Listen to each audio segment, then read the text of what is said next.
Alright, ladies and gents, this is my third time recording this video because I can't seem to get it right. I can't get it right, guys, and I'm going to be honest with you, I can't do it. And we're just going to start fresh mind, because every time, okay, so this is what happened, right? I recorded and I was doing fine, like everything was going fine, and I was fiddling with my keyboard to show you guys the topic of the day.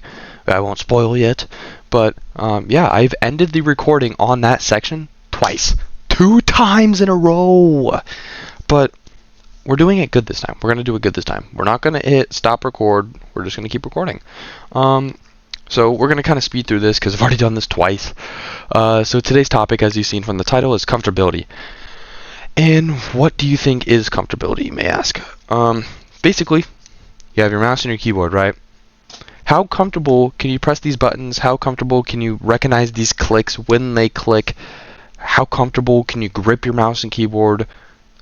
All of that kind of stuff. And obviously I won't cover everything in this episode, but you know, there will kind of be things I add on here and there. So just stay tuned, because there's going to be things you guys don't know. Even if you're good, I still want you guys to watch these kind of episodes, because there's things that you do not know. And I promise there is going to be things you do not know to make you better. And so yeah, like I said, today's comfortability. And basically what I want to start off saying is, if you are on square one, like saying that you just got your keyboard and mouse and you don't even know how to play on a keyboard, you've never played keyboard games ever, sit in a free build map. That's all I got to say. Sit in a free build map, figure out what binds are for you. You can copy pro settings, although I don't recommend it. I have pro settings on, like some random pro settings, I think, from a long time ago, and I've always had them. I've never really changed much other than my edit bind. That's it. But yeah, I just want you to figure out the binds for you. What makes you better? Obviously, don't do something stupid. Like, I had a duo one time who had his edit bind as jump, like the space bar. Are we dead ass? But anyways, basically I just want you to find your binds. That's it.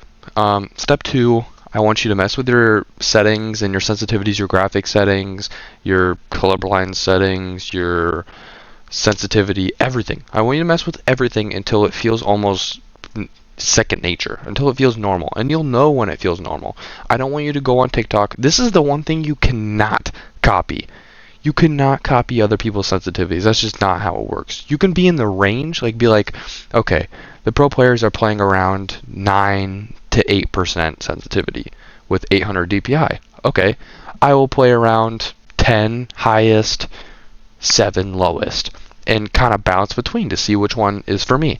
And that is something you need to do. Sit in an aim trainer, and this is what I'm going to talk about later in a second. Sit in an aim trainer, sit in any type of trainer that does aiming, and figure out the sensitivity that works for you. Do not, please, for the love of God, do not copy somebody's sense. It's so annoying seeing people do this and thinking that they're going to be some demon from copying people's sense. That's not how it works. Sensitivities are for you, not for anybody else. But now going on, I want to talk about aim training as something that you need to do for comfortability. A lot of people that want to be pro players don't aim train, right? And when you don't aim train, you don't have mouse comfortability. You don't feel how much you have to move your mouse to snap onto somebody. You don't feel how smooth you have to be to aim at people in the air, especially with these wingsuits that came out this season. I mean, do you know how hard it is to hit people and track people with those stupid wingsuits that do this stupid backflips and the smoking behind them? Like, first of all, you can't see them, and second of all, they move so fast, and third of all, they're glitchy. People go like, You can't hit that unless you aim train. And so there's really only 3 things that you can aim train on that are like the main ones. Kovacs, a lot of pro players use it. Please spend your money and get it. It's basic, pretty good. There's nothing wrong with it. But AimLab, I do have to say a little bit about AimLab. Not to diss on AimLab at all. AimLab's still a good company. But for my personal preference, I feel like the sensitivity in AimLab, whenever you convert it from Fortnite to AimLab, it doesn't work. Because I used to use AimLab before I switched to Kovacs, and I noticed that when I was on AimLab and then went to Fortnite, it wouldn't correlate at all, and I would be missing all my shots. I would be so off. But this is why now I play on Fortnite creative maps, and I know it sounds stupid. Like, I have Kovacs. Why wouldn't I just use Kovacs? And that is because Fortnite creative maps, like aim training creative maps, I use one called Mechanics with an X. It is so good. Like, it is beyond good. I love it so much. It's in first person just like Kovacs, but I don't have to worry about the sensitivity barrier at all. I know my sensitivity is perfect because, and that you can track, you can aim in and aim out, and then you can switch between not aiming and not, or aiming and not aiming. So you can, if your sensitivity is different from targeting versus normal sense, you can practice your shotgun, your I can't talk. You can practice with your shotgun aiming versus your AR aiming when you're aiming in. You understand what I'm saying? Hopefully you are, because I don't know what to tell you. But so yeah, please, for the love of God, aim train, please. A lot of people skip this step and then they suck because they're not comfortable with how far they have to move their mouse, and that is something that is going to be a problem. But next, I want you guys to do some mech maps. And what is mech maps? It is mechanics maps. Sure, a lot of you heard of Raiders. The Raiders mechanics map, that seems like what everybody uses these days. There's what it looks like, and then there's the code. Excuse me. But please just go on mech maps. They have like editing, so like editing, crosshair placement. That's something I'm going to talk about next episode. You need to do that. Just random edit courses, free building, aim training, pieces, tunneling, 1v1s, free building, speed maps, which is something I'll talk about later in another episode. They have everything there. Everything in there is for you. And I know with the creative bug right now, where people are getting super, super high ping, it sucks, but hopefully they fix it soon. I don't have any words for this creative bug because it sucks and everybody can't train because all the creative servers are bugged. So I guess right now I'm using Kovacs, but hopefully they get better. Lastly, I just want to say, please, 1v1 people.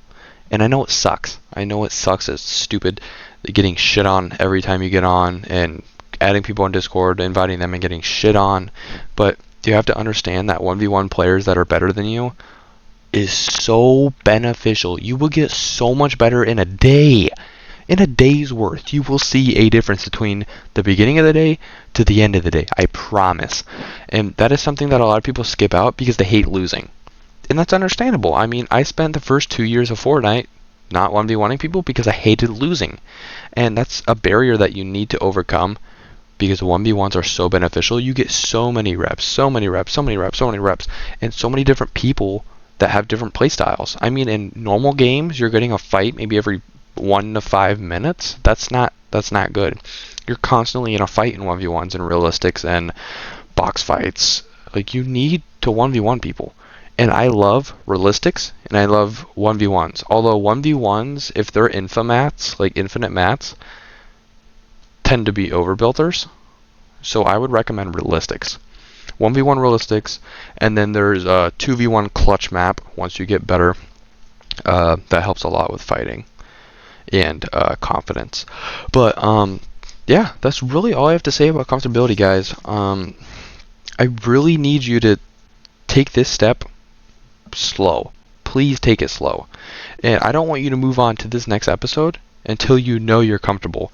Sit in an aim training map, sit in a mech map, do all these 1v1s until you know, like, you don't have to be good at the game, just please know which bind is where, how your mouse moves, how far your mouse moves when you move your mouse that far, like little things like that, they add up, and you need to do the basics before you start moving into these other things like piece controlling. You're not going to be a pro in a day. This step right here, if you are switching to keyboard and mouse today, this step is going to take longer than a month. So don't move on. Stay here. Do whatever you got to do. Take a screenshot if you have to remind yourself. I don't care. But you are not moving on until you're comfortable. And this is the biggest mistake people make. So, with that being said, please listen to my advice, and I'll see you guys tomorrow. Thank you guys so much for watching, and peace.